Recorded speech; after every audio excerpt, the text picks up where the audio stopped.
Emily sat at the small kitchen table, her shoulders hunched as if the weight of the paper in her hands could crush her entirely. The shut-off notice trembled between her fingers, the red letters blurring as her eyes filled with tears she refused to let fall. The morning light slipped weakly through the half-closed blinds, casting thin stripes across the worn linoleum floor. The fridge behind her hummed softly, but when she'd opened it moments ago, it had revealed little more than a half-empty carton of milk and a few slices of bread. From the bedroom, small footsteps padded into the kitchen. Her son, just 8 years old, still in his superhero pajamas, climbed onto the chair across from her. His eyes, wide, curious, and far too perceptive, searched her face. "Mom, are we okay?" he asked, his voice laced with an innocence that pierced through her. She inhaled sharply, willing the lump in her throat to disappear. She curved her lips into a smile, the kind that didn't quite reach her eyes.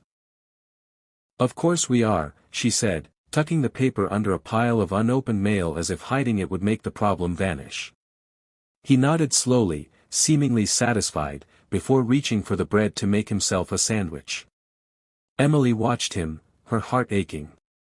She wanted to protect him from every shadow, every fear, every truth that weighed on her chest. But inside, she wondered how much longer she could keep pretending everything was fine.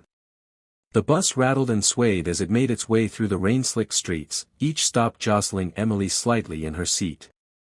She sat pressed against the window, her coat damp from the short walk to the bus stop, droplets sliding lazily down the glass beside her. Outside, the world looked blurred, gray buildings, hurried footsteps, umbrellas bobbing like small islands in the downpour. In her lap, her phone buzzed. She glanced down to see a new message from her landlord. Final warning. Payment overdue. Her stomach tightened, the words echoing in her head like a ticking clock counting down to disaster.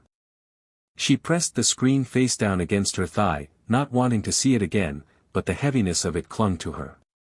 Around her, strangers chatted quietly or scrolled through their own screens.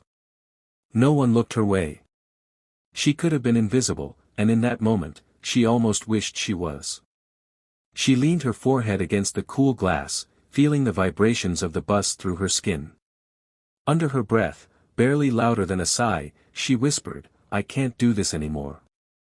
The words came out before she could stop them, a confession to no one, swallowed by the low hum of the engine.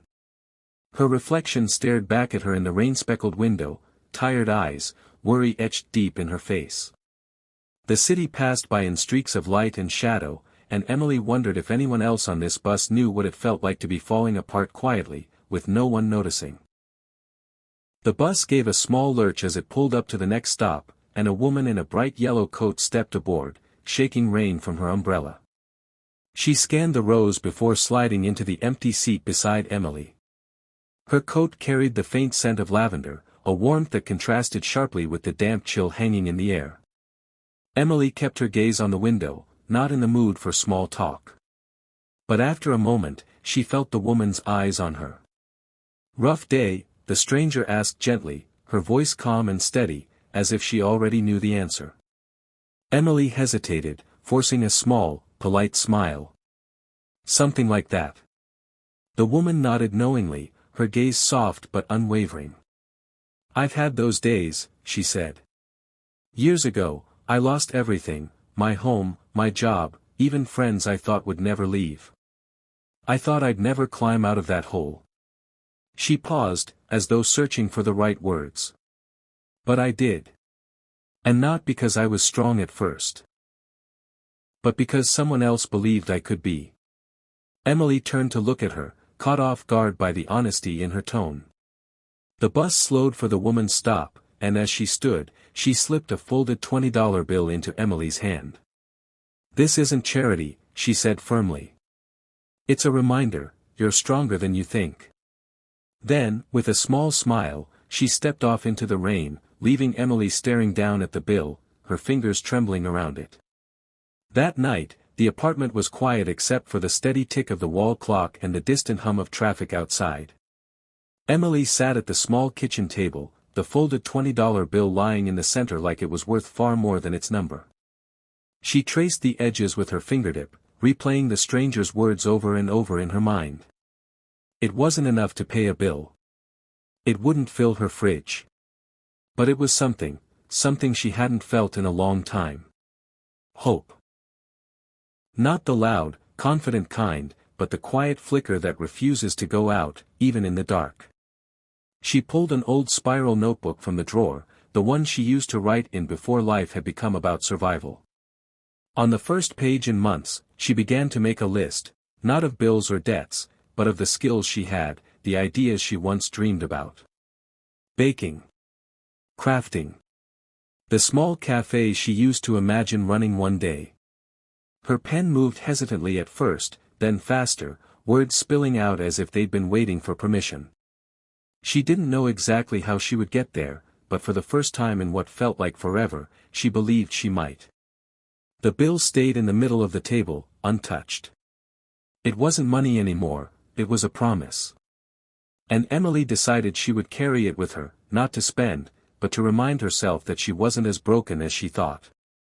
A year later, the little cafe on the corner buzzed with soft music and the comforting aroma of fresh-baked bread. Sunlight streamed through the large windows, dancing across the mismatched tables Emily had found and restored herself. The walls were painted warm, inviting colors, and near the register sat a small vase with a single bright yellow flower, a quiet tribute to the stranger who had changed everything. Emily moved easily behind the counter, greeting customers by name, her laughter mingling with the clink of cups and the hiss of the espresso machine. She carried herself differently now, shoulders back, eyes bright, not because life had become perfect, but because she had learned she was strong enough to face it. The bell above the door chimed, and a young woman stepped in, damp from the rain, clutching her coat tightly.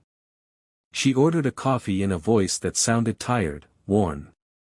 When Emily returned with the steaming cup, she also slid a folded 20 into the woman's palm. "This isn't charity," she said softly, meeting her eyes.